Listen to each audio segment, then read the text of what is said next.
Hey guys, welcome back to Tamiya Legends, and once again, thank you for stopping by. So it's the next instalment of the Tamiya DB02 Leonis from 2013. I won't go into what it is, done loads of videos on that. If you're really interested in this car and you want to know its history, check out the very first video I did of this car a couple of years ago now, and I go into the history of it and the timeline of it. It's mega interesting stuff. Anyway, in the last video, we got it built to this stage and it is absolutely off the chart. I'll put a link in the video description to the build. I'll actually put it in I'll pin the comment as well so it's the top one. So if you want to see the full build of this.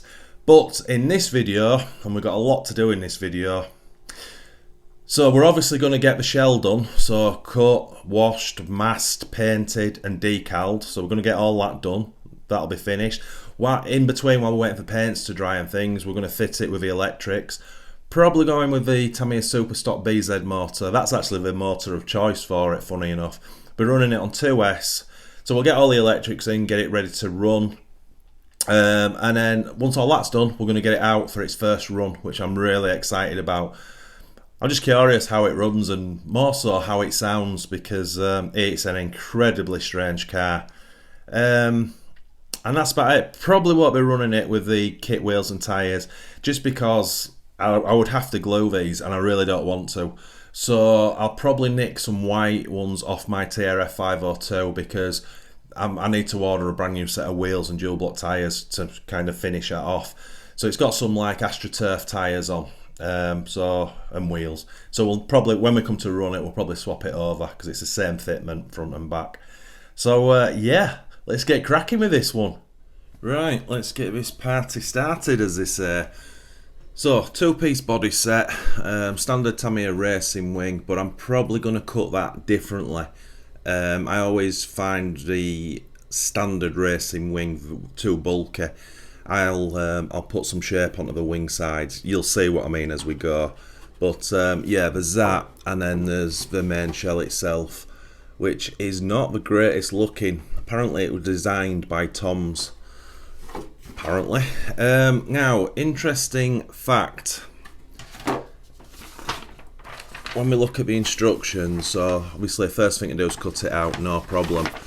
But the second stage is they tell you to put what I'll call the TRF style decals, because obviously it's two-tone, it's PS16 and PS1, which is metallic blue and white. So yeah, normally I would tape those decals to the car, but looking at the actual sheet, as you can see, there's a lot of different decals. Forget this one, that's the wing, but you've got the full canopy surrounds to put on, and then everything around it that flows down the body. So for the first time ever, I think I'm going to put the decals on first. Obviously not all the decals, because there is another which I've cut already. There's all these to go on, but yeah, I think apart from the wing, the majority of those need to go on before it's painted, and then obviously that'll be a little bit easier for us to mask the blue and white line, and that'll give me, or it'll make it slightly easier to mask the canopy, because there's no window masks in the kit, which is a little bit disappointing. What else is it also tells you here to paint the, oh no, sorry, that's correct. It says paint this side, which is the outside of the wing, that's correct. What we'll do though, because I don't like painting the outside of the wing, so once it's cut out, I'll mask the main wing here, and we'll spray the sides so it's got a nice shiny effect on the outside. And then we'll pull the protective film off, mask what we've painted, and then paint the outside of it. Just the way I like to do it. So yeah, this is going to be pretty involved, but anyway, yeah, first step is to get it cut out. Right, that's the body cut out. Interestingly enough, there was another correction sheet in the kit.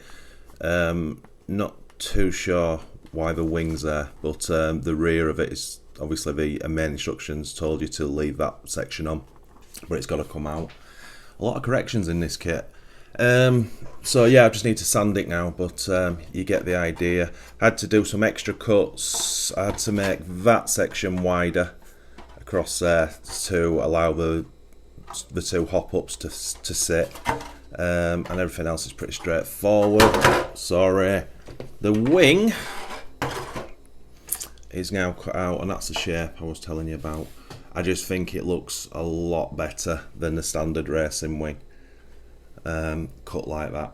Again, needs trimming, but I'll do that next. But yeah, let's just try it on the car next. So that's what we have so far. As I said, it's not the prettiest looking body set. Well, the wing is, but the actual body itself is quite an odd design. But to be honest, God, doesn't that suit the chassis? The whole thing is just odd and different. One thing I had to do, the battery goes in from this side and it's on 2 body pins. And in the instructions, it tells you to leave the body pins facing outwards so you can pull them out. But they catch the body. So I've turned them now sort of sideways. As I said, to make a cut, extra cut there for those blue bits. But yeah, it's no biggie. I like it. I think it looks kind of cool. It's nice to see it with the shell on now. Oh, and also where you can see the chassis coming through here, it's not me that's cut it wrong. This bit gets velcroed because there's no body mount on the back. So that's actually the velcro's gonna push down and keep it all straight with the chassis. So what I'll do next, I'll give it a quick sanding, and then I'll wash both things. Oh, just hang on a second, I'm thinking here, because obviously the shell I've got to wash, take the protective film off and then put those particular decals on. But the wing is protected from underneath and I do need to spray the sides. So yeah, what I'll do with the wing is I'll mask this section of the sides and then the middle, and then we'll get some PS16 on the insides. But I'll only mask it, I want to paint at the same time so I get the depth of the colour correct, if that makes sense. Right, oh my word, that's all the decals that have to go on now. And I understand, well, I've got a better idea now why Tamiya are telling us to do it like this. As I said, normally I'd tack them on, but there's well, what is it? There's 1, 2, 3. So there's 4 decals either side, and then you've got your canopy. So yeah, I can understand. I mean, it's no biggie, it's just not, I've never done it before. And obviously we have to be a lot more careful when we're putting the paint on to get the outside of the shell masked correctly. So yeah, I'm just going to take my time now, and obviously I'll do it in the number order that they tell us to do it. I was kind of hoping we were going to do a canopy first, but it's actually, seems to be, the manual seems to be working in reverse. But I have found if you don't follow those numbers, you will get gaps. So right, let's get cracking. Right, believe it or not, that's taken me probably about an hour and 40 minutes. Absolute nightmare. Just, I'm at that stage now where it's just, that was just horrible. Oh, yeah, I don't know what to tell you. That was horrendous, and there's some really bad areas. This area here is the worst. You see there. So I'll do some work on it, but I'll have to wait till it's painted so I can see it better. That side's a little bit better, but still on this bit. I've tried it. I've had the hairdryer on it, and yeah, and it's. I think it'll look fine when it's painted, but it's not quite. Some decals are slightly off. And the reason you have to put the decals on first is now very apparent, because obviously we got a mask to these lines. Oh dearie me, this has been a one hell of a project. So yeah, so what I'll do first, I'll have to mask the windows. That is relatively easy now the decals are on. So we'll mask those three off, and then we'll just slowly start figuring out. Obviously everything to this side is blue, but a lot of the blue goes right down. So anyway, yeah, I'll just have to take my time and make sure that we don't get that wrong, because that could be a little bit bad. Right, let's crack on. Right, that's the window mask done. And that was very nice and straightforward, and as you can imagine, because the decals are on the outside, that didn't take long at all. I didn't have to use curvy masking tape either, which I love, but I find when you have to join the curvy tape, it kind of leaks at that section, whereas this stuff doesn't, the Tamiya masking tape, the normal stuff. Right, so now I'm going to take my time and figure out what I'm doing. Right, I've got that masked off best I can. I'm sure I'll be having to use the Tamiya polycarbonate cleaner at some point on this. The idea is to spray away, so I'll hold it like that and spray upwards in those motions, because I don't want to get any runs on the back end. So yeah, that's good to go, and the wing is masked up. So as I say, the protective film is on the outside of this, but yeah, so I've masked air off so I can spray on the inside of the wing side, so it's nice and shiny on the outside. So yeah, let's start getting some blue on. Right, early indications are very good, which is nice. So wing obviously just done on the sides from the inside, so now we've got to blast that over on the outside.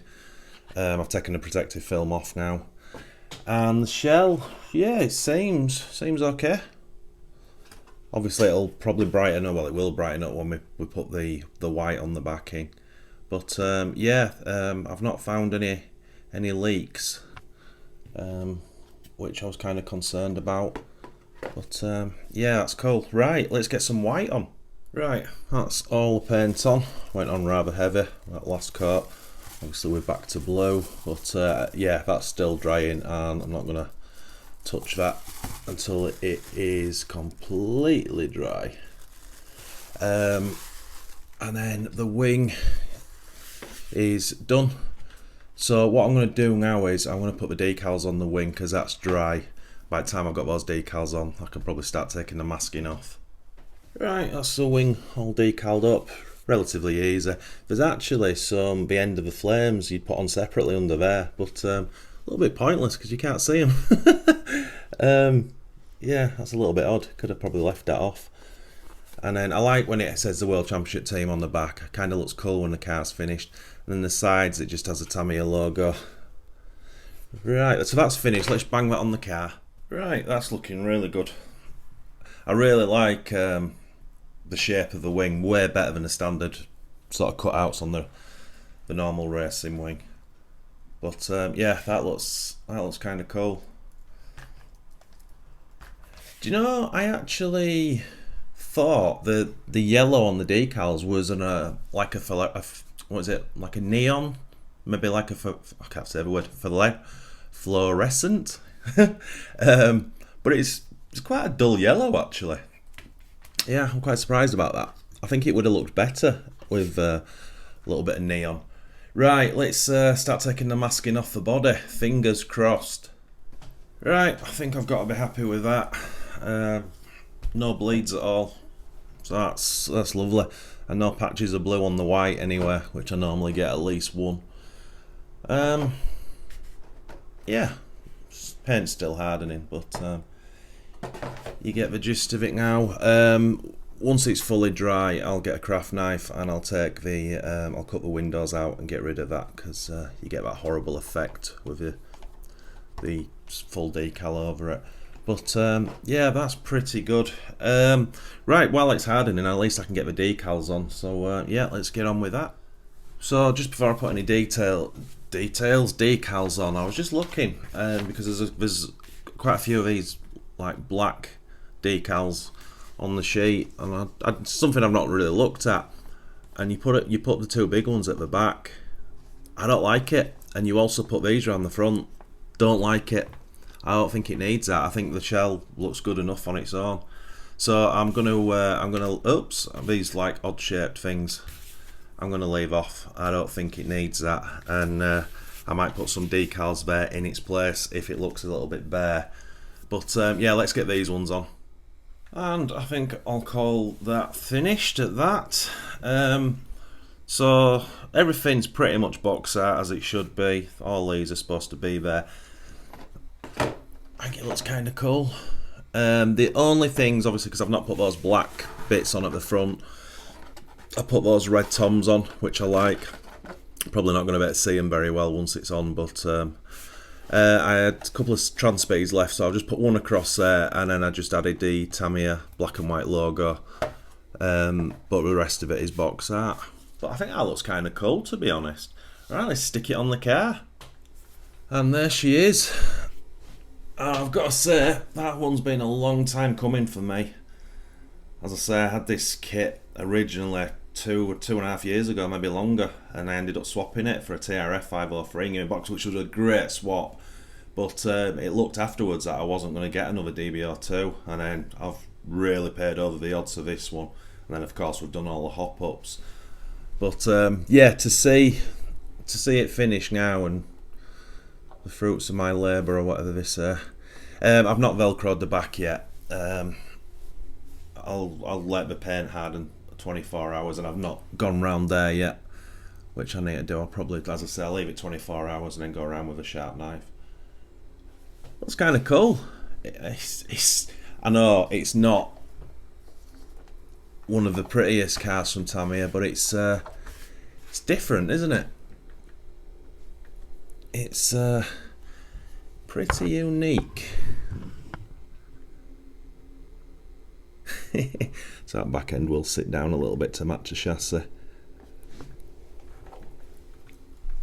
I like it. It's funny, you know, because it's the first one I've seen in real life, as they say.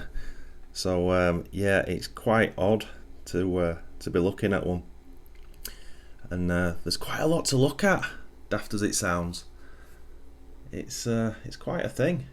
Stick in the comments what you think. You a fan? You think it's butt ugly? I have to straighten wheels. I'm so weird. Kind of cool, I think. Yeah, I like it. Well, my friends, I've got to apologise. I know at the beginning of this video I says we were going to put electrics in it and get it running, but this car's kind of beat me. Now, I know you're not watching in real time, but for me, I spent 3 days building this thing and then went straight onto the body. And that's taken me all of today. So I've been on this car for 4 full days, even though it doesn't look like that video-wise. So, yeah, and also I expected to have time in between painting it. And that's when I was going to put the electrics in. But, yeah, obviously, because we had to put the decals on first, the paint bit was quite quick. So yeah, that's my excuse anyway. But yeah, I'll definitely, I suppose I'll do another video and we'll fit the electrics and then we'll go run it in the same video. Because I know a lot of you are desperate to see this run, and I'm one of them. But yeah, just sometimes builds do that to me. I gave myself 2 full days to do this start to finish, and just shows you, doesn't it? It's you can't take things for granted. But anyway, yeah, I'm so glad it's built, and it's quite amazing to actually see one in the flesh, because I've never seen one in real life, and it's quite a cool thing. It grows on you, and it's, you know, this is in the grand scheme of Tamiya things, this is a really rare car now. And it's funny because it wasn't an expensive car when it was released. For like, I think it was less than 12 months it was available. But yeah, and well, I've got so much money in it with it being like full spec as well. But it's one I had to have for my collection because I've got all the TRF buggies that I want, and I've obviously got the DB01 Durga, so I had to have the DB02. And yeah, it's probably one of my rare. Would you say rarest? Yeah, it's probably one of my rarest. Oh my god! See what I mean? I'm done in. So there's a few little jobs to do. I've still got to cut the window things out. I've got Velcro it, but I'm going to give it all 24 hours for the paint to harden. Because when I went on with the white, after the first couple of easy coats of white, I blasted it on, so it's quite thick. So yeah, windows, Velcro. I think that's it. Actually, I'm really happy with the ride height. I wasn't sure when I built the thing. It's running. What is it? It's got 20mm clearance, which is plenty. Yeah. So again, I apologise. I've not managed to do what I said I was going to do at the start, but I'll make up for it, and we'll get a good running video, and I'll get plenty of footage of this thing going around unless it breaks, unless the gearbox goes. That could happen. That genuinely could happen. Anyway, leave in the comments what you think. Have you got one? Have you driven one? Yeah, have you driven one? That's a question I'd like to listen. I'd like to see. But yeah, so I'm dribbling on, aren't I? So give this video a thumbs up. Subscribe if you haven't already. And if you subscribe, turn all the notifications on for our weekly videos. That'd be absolutely awesome. And as always, my friends, happy arseeing.